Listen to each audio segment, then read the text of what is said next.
Goeiedag almal, ek is Manie van Bloemfontein. Dit is vandag Vrydag, die 17de Oktober 2025.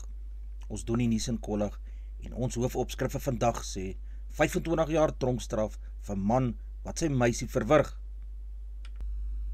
Nuushooftrekke vir vandag: sakeman vas wat korrupte verhouding met minister gehad het. 25 jaar tronkstraf vir 'n man wat sy meisie verwrig het. Transnet soek 'n nuwe operateur in Kaapse Hawe. Haie bestuur kies 'n jongeling bo ervare Springbok.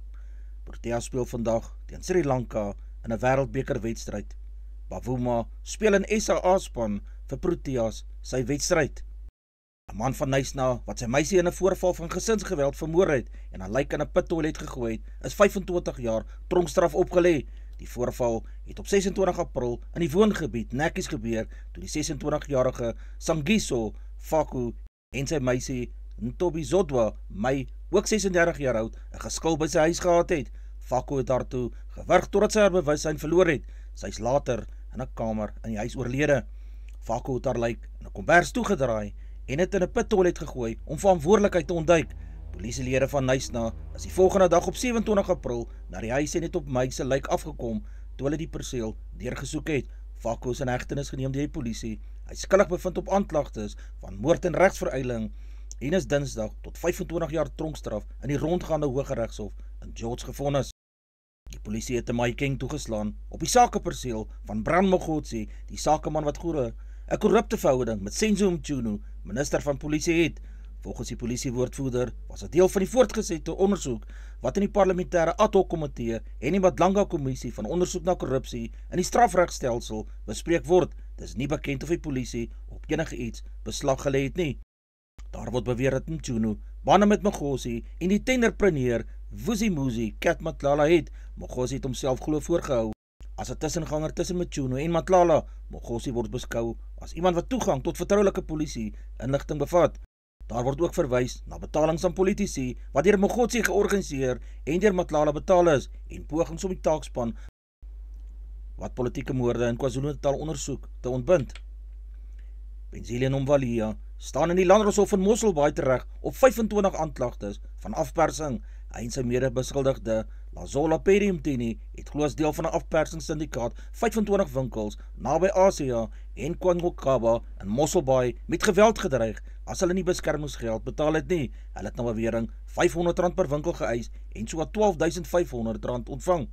Die staat het die getuienis van kaptein Cornelius aangebied wat 'n gedetailleerde beëdigde verklaring verskaf het met redes waarom die staat borgtog sal teenstaan.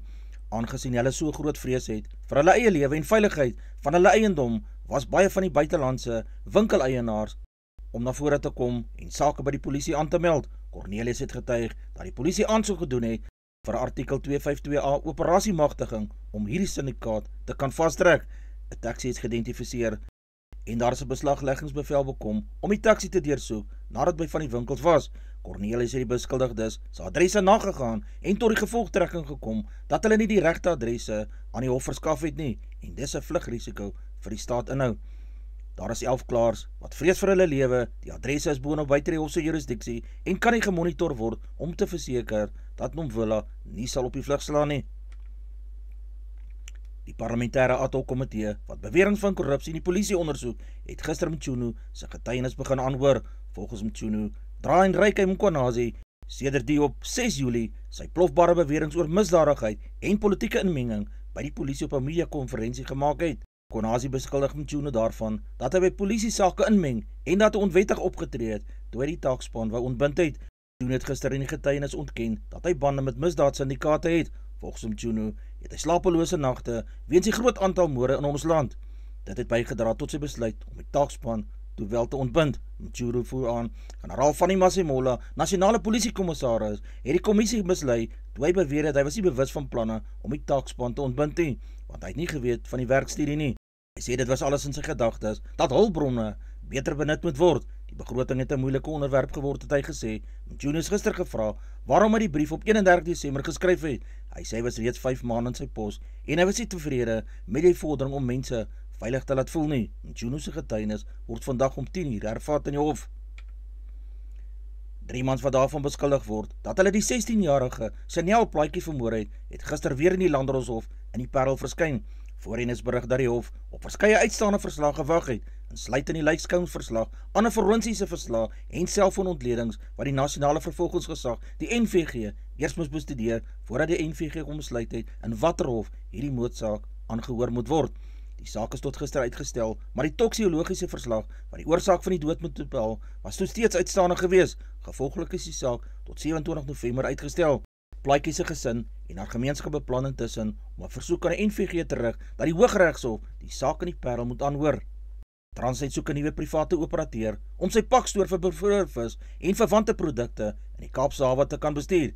Dit is as deel van Transnet se stappe om groter private beleggings in die land se hawens aan te spoor. Die Transnet Nasionale Hawe Owerheid, die TNPA, het 'n versoek aan voorstelle uitgereik vir 'n paslike operateur om die perseel te herontwikkel en op te knap en vir 10 jaar in konsessie kontrakte kan bedryf. Perseel vorm deel van die visserybedrywighede in die hawe en is geskik om gebruik te word vir die regstreekse oordrag van bevroorde vis en seekosprodukte van vaartuie tot in die koelstore. Reisha Dana, hawebestuurder van Kaapstad, sê daar is 'n groeiende vraag na moderne en doeltreffende koelvrag en logistieke geriewe vir die seekos in Kaapstad. Deur private sektor deelname en beleggings te betrek, is hierdie projek nou belyn met Transnet. Die stapelvoedselvervaardiger van die bekende sakeman, Christo Wiese van Premier, gaan die byna 130 jaar oue kosvervaardiger koop wat eens as die Rhodes Food Group, die RFG, bekend gestaan het.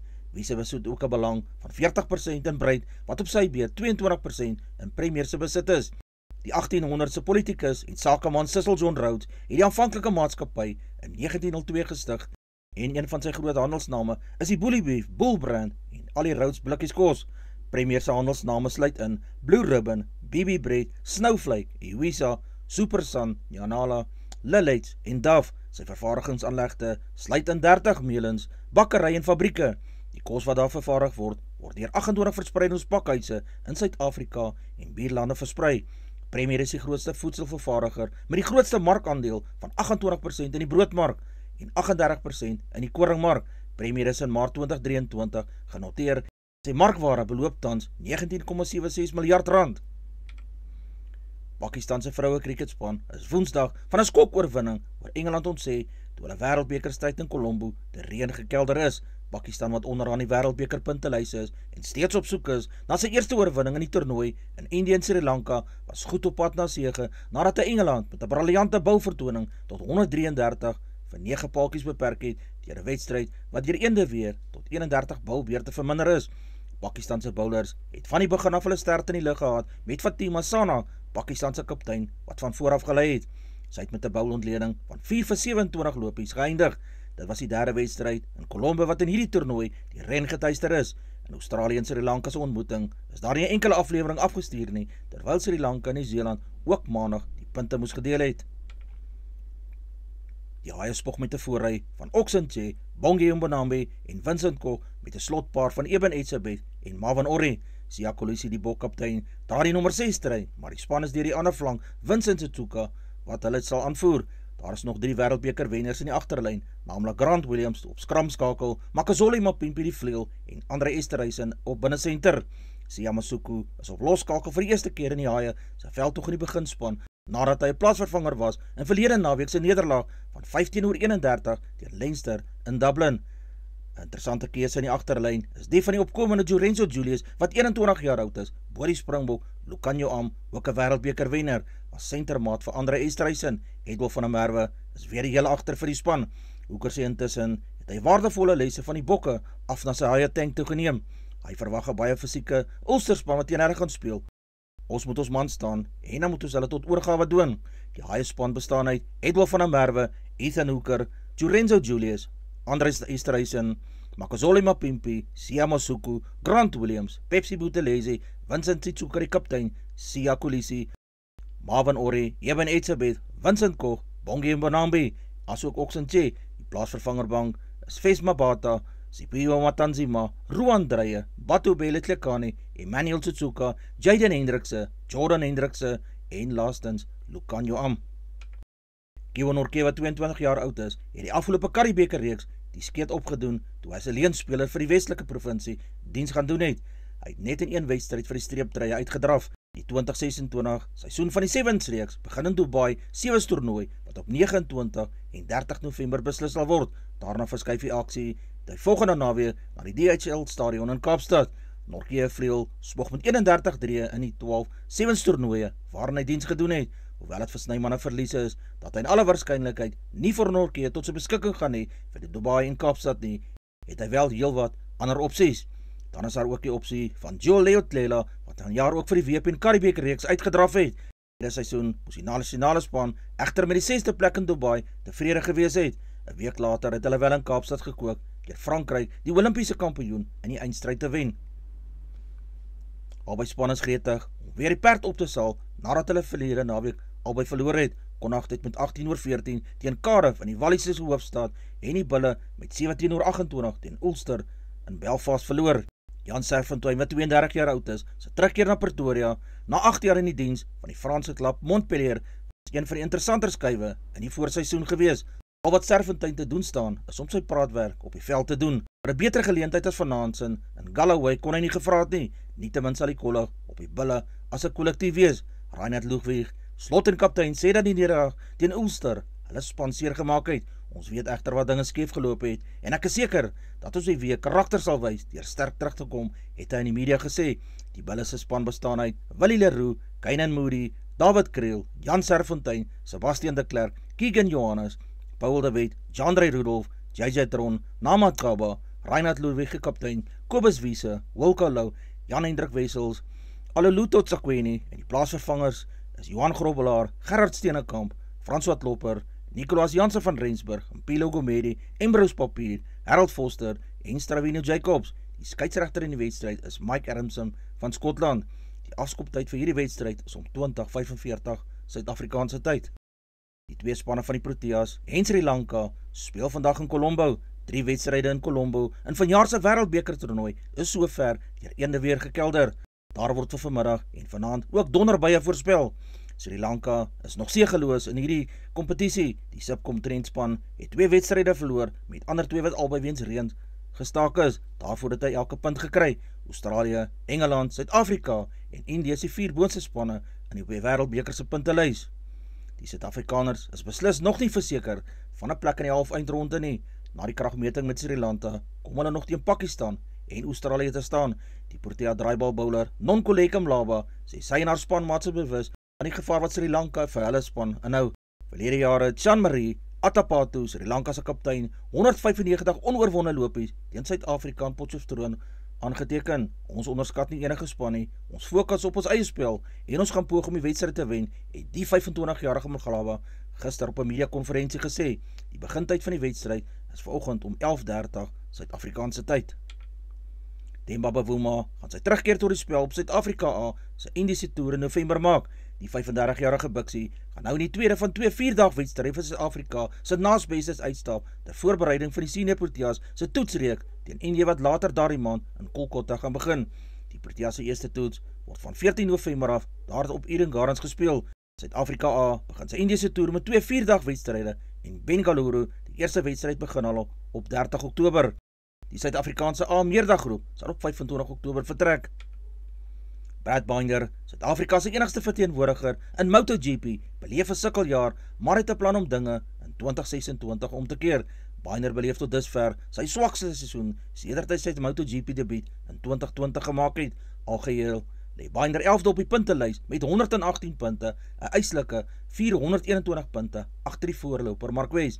Binder het die laaste paar seisoene naam gemaak met gereelde podiumplekke en het sedert 2021 nooit laer as 6de algeheel in die kampioenskap geëindig nie. Binder wys daarop dat KTM hierdie seisoen veral gesukkel het met die spoed van sy motorfiets. Na heelwat bespiegelinge oor sy planne vorentoe het Mercedes die sleutels vir die span se aanslag in die nuwe era van Formule 1 aan George Russell en Kimi Antonelli oorhandig. George en Kimi het bewys hulle is 'n sterk paar en ons is opgewonde om ons reis saam met hulle te kan voortsit. Ons fokus is nou op die laaste 6 wedrenne van hierdie jaar, terwyl ons vir die tweede plek in die vervaardigingskampioenskap veg en verder na die 2026 en 'n nuwe era in F1. F1 gaan volgende seisoen beduidend verander met die begin van nuwe Indian siklus wat die potensiaal het om bestaande orde te skud. Mercedes was in die voorpunt toe die laaste groot engine verandering in 2012 plaasgevind het. Die rugby kampioenskap neem volgende jaar 'n blaaskans en die All Blacks onderneem dan 'n volledige toer na Suid-Afrika. Op volgende jaar se toer sal die All Blacks benewens 3 toetse teen Rassie Erasmus, Bok hoofafrigter span, ook toerwedstryde teen die Stormers, die Haie, die Bulle en die Leeu speel. Die toer skop af met die stryd teen die Stormers op Vrydag 7 Augustus. Die eerste toets is op 22 Augustus op Ellis Park, die tweede een week later op die DHL Stadion in Kaapstad en die derde toets op 5 September in die FNB Stadion in Johannesburg. Dit sal volgende jaar presies 30 jaar wees sedert Nieu-Seeland vir die laaste keer op 'n volledige toer in Suid-Afrika was. Die toer in 1996, die eerste van die beroepsera, was toevallig ook die All Blacks se eerste reekssege in Suid-Afrika. Nieu-Seeland was met 2-1 die wenners. Advertensie van Netwerk 24, teken in en kry verskeie tydskrifte en koerante. Advertensie van Bloemkeel for you. Jy kan vir Dian of Susan by 082-390-3339 kontak. Hulle sê jou voertuig se registrasie namens jou waardig. Ons weerbrug vir die streek lyk so: Messina 1721, Polokwane 1221, Lephalale 1426, Mbombela 1219, Mahikeng 1631, Pretoria 1629, Johannesburg 1428, Ermelo 828, Galagadi 1932, Gaborone 1729, Richards Bay 1522, Pietermaritzburg 1021, Durban 1420, Port St Johns 1122, Pongola 1523, Maputo 1723, Bethlehem 627, Bloemfontein 1030, Allewal Noord 729, Welkom 1233, Vryburg 1236, Kimberley 1333, Appington 1734, Prieska 1434, Springbok 1030, Karasburg 1735, Keetmanshoop 1933, Mariental 2126, Alexanderbaai 1218, Brandvlei 1334, Loederitsbaai 1322, Vredendal 1335, Kaapstad 1127, Sutherland 627, George 29 in die middag, Jeffreys Bay 1127, Kabarra 727, Grafreinet 532, Kaapogillas 1222, De Aar 39 in die middag, Multino 325, Beaufort West 634, Oos-London 7 in die oggend, 25 grade Celsius in die middag. Die markte vir die dag, die rand verhandel teen R17.31 teenoor Amerikaanse dollar, Australiese dollar kos R11.23, die euro verhandel teen R20.19, 'n pond kos R23.23, die yen se prys is 11 sent, die prys van silwer is $53.45 Amerikaanse sent, platinum se prys is $1,713, palladium kos $1,597, die prys van goud is $4,263 per fyn ons. Brent olie se prys is $61.91 Amerikaanse sent. Gedagte vir die dag, dis aanvaarbaar om foute te maak. Jou grense is belangrik, jy mag oorbegin, doen net jou beste, jy mag nee sê. Aangename dag. Dis al vir vandag. Onthou om te like, deel met jou vriende en jou vriendinne, en onthou om te subscribe op my kanaal, en baie sterkte vir die Suid-Afrikaanse Protea dames vir vandag se wedstryd teen Sri Lanka.